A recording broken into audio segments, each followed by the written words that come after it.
Proof the following identities. Question number A को solve करते हैं पहले। Cot square A minus cos square A equal to cot square A into cos square A we have to proof.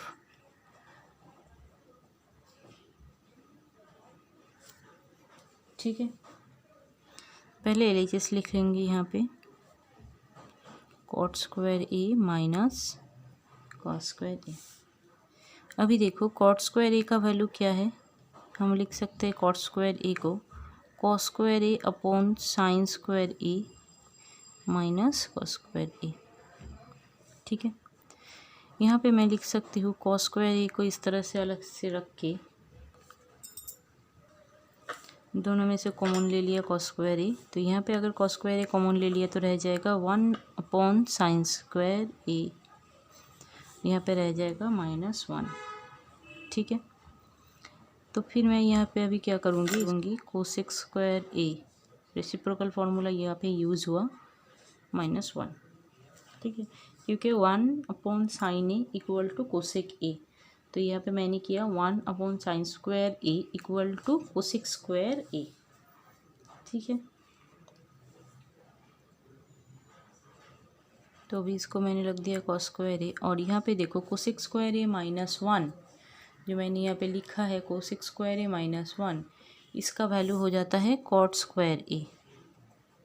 किस तरह से देखो, एक formula हमको पता है identities, cosec square theta minus cot square theta equal to 1, तो फिर कोसेक स्क्वायर थीटा यहाँ पे जो 1 है वो इस साइड में आ गया तो -1 हो जाएगा, और ये उस राइट साइड में चला गया तो कॉट स्क्वायर थीटा हो जाएगा।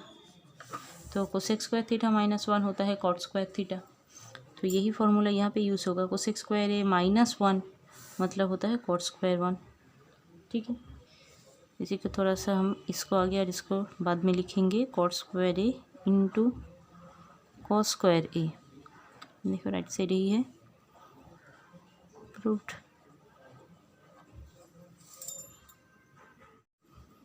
सेकंड क्वेश्चन ये है, पहले एलएचएस लिखूंगी मैं यहाँ पे।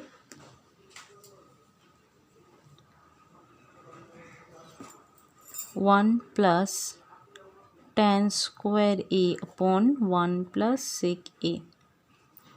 सिंपली tan स्क्वायर ए का फॉर्मूला हमको पता है क्या, दैट इज़ सेक स्क्वायर ए -1। यहाँ पे तो 1 प्लस था ही, और नीचे यहाँ पे रह गया 1 प्लस सेक ए। किस तरह से हुआ, ये tan स्क्वायर है, ये देखो sec square theta minus tan square theta equal to 1, ये एक आइडेंटिटी है। तो फिर यहाँ से सेक स्क्वायर ए रख के 1 को इस साइड में लेफ्ट में लाएंगे तो -1 हो जाएगा, tan को राइट में ले जाएंगे तो प्लस tan स्क्वायर थीटा हो जाएगा, that is sec square theta -1 equal to tan square theta. तो tan स्क्वायर थीटा का वैल्यू होता है ना सेक स्क्वायर थीटा -1, तो वही मैंने यहाँ पे लिखा है tan स्क्वायर ए का वैल्यू सेक स्क्वायर ए -1। ओके, तो 1 प्लस, अभी देखो इसको मैं ए और इसको मैं बी कंसीडर करूँगी, तो मैं इसको इस तरह से लिख सकती हूँ क्या, देखो तो सेक ए होल स्क्वायर -1 होल स्क्वायर, तो फिर ए स्क्वायर माइनस बी स्क्वायर का फॉर्मूला ये हो गया यहाँ पे। तो फिर मैं क्या करूँगी 1 प्लस, नहीं ये तो पहले ये है, ए प्लस बी इंटू ए माइनस बी, जहाँ पे सेक ए को मैंने ए कंसीडर किया है और 1 को मैंने बी कंसीडर किया है। ओके, और नीचे आ गया 1 प्लस सेक ए जैसा था, इसको हम कैंसिल करेंगे यहाँ पे, तो फिर 1 प्लस सेक ए -1, फिर ये भी कैंसिल हो गया, फिर यहाँ पे रह गया सेक ए जो है रिक्वायर्ड आरएचएस। ओके,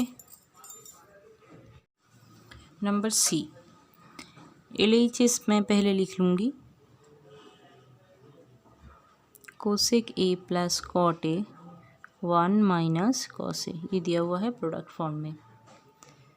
तो फिर यहाँ पे क्या करना होगा, पहले साइन ए लाना है, तो मैं इसको लिखूँगी 1 अपॉन साइन ए, क्योंकि ये रेसिप्रोकल फार्मूला है। कॉट को मैं लिख सकती हूँ कॉस ए अपॉन साइन ए, क्यों किया मैंने ये, क्योंकि मैं इसको एलसीएम कर सकती हूँ कि देखो दोनों का डिनोमिनेटर में साइन आ चुका है यहाँ पे, इनटू इसको मैं 1 माइनस कॉस ए रख देती हूँ। तो फिर यहाँ पे दोनों का एलसीएम कितना होगा, साइन ए ही होगा। वो पर न्यूमरेटर में 1 प्लस कॉस ए रह जाएगा, ठीक है। और इसके साथ हम प्रोडक्ट करेंगे यहाँ पे 1 माइनस कॉस ए। अभी देखो न्यूमरेटर में क्या है, 1 plus cos A into 1 minus cos ए, जिसको मैं लिख सकती हूँ 1 स्क्वायर माइनस कॉस स्क्वायर ए, क्योंकि ए प्लस बी इंटू ए माइनस बी का फॉर्मूला था ए स्क्वायर माइनस बी स्क्वायर, जहाँ पे 1 मैंने ए लिया है और कॉस ए को बी लिया है, अपॉन साइन ए। ओके, तो ये होता है 1 minus cos square A upon sine A. 1 minus cos square ए मतलब साइन स्क्वायर ए, क्योंकि फॉर्मूला क्या था, आइडेंटिटीज था sine square theta plus cos square theta equal to 1। तो फिर 1 इसको इस साइड में ले जाने से हो जाता है minus 1 minus cos square theta equal to यहाँ पे साइन स्क्वायर थीटा रह गया, है ना। तो फिर 1 माइनस कॉस स्क्वायर थीटा कितना हो गया, साइन स्क्वायर थीटा, तो 1 minus cos square A equal to हो जाता है sine square A upon sine A. इसको अगर मैं कैंसिल करूँगी तो फिर एक साइन ए न्यूमरेटर में रह जाएगा, तो it is RHS। Okay, done. LHS में है सेक ए into 1 minus sine A into sec A plus ten ए। फिर मैं सेक ए जो है उसको मैं लिखूँगी 1 by cos A. Okay, 1 minus sine A को उसी तरह से रखूँगी और इसको कन्वर्ट करूँगी। सेक ए लिख सकती हूँ 1 अपॉन कॉस ए, टेन ए को लिख सकती हूँ sign A upon cos A. Okay, यहाँ पे सारे के सारे प्रोडक्ट फॉर्म में दिया हुआ है। तो पहले मैं ऊपर यहाँ पे लिखूँगी 1 minus sine A upon cos A, क्योंकि 1 के साथ ये प्रोडक्ट है, इनटू यहाँ पे एलसीएम तो कॉस ए आएगा, ऊपर न्यूमरेटर में रह जाएगा 1 प्लस साइन ए। अभी देखो क्योंकि ये प्रोडक्ट है तो फिर 1 minus sine A into 1 plus sine A, इसको मैं लिख सकती हूँ 1 square minus sine square A, और डिनोमिनेटर में देखो यहाँ पे cos A into cos A, that is cos square A. अभी 1 माइनस साइन स्क्वायर ए का वैल्यू कितना होता है, कॉस स्क्वायर ए। क्यों, देखो क्योंकि हमको पता है sine square theta plus cos square theta equal to 1, ठीक है। तो फिर कॉस स्क्वायर थीटा का वैल्यू कितना रह जाएगा, इसको इस साइड में ले जाएंगे 1 माइनस साइन स्क्वायर थीटा, तो 1 माइनस साइन स्क्वायर थीटा की जगह मैं कॉस स्क्वायर थीटा लिख सकती हूँ, वही मैंने यहाँ पे किया है 1 minus sine square A equal to cos square A. जिस स्टूडेंट को फॉर्मूला पता नहीं है वो हर एक क्वेश्चन में राफ में फॉर्मूला लिख सकते हैं। फॉर्मूला प्रैक्टिस करना बहुत ज़्यादा ज़रूरी है, फॉर्मूला लिख लिख के प्रैक्टिस करना बहुत ज़्यादा इम्पोर्टेंट है, ठीक है। तो फिर ये कैंसिल हो जाने से हो गया 1, तो इसका वैल्यू राइट साइड के हिसाब से आ चुका है, राइट साइड में 1 था, तो फिर ये हो गया प्रूव्ड।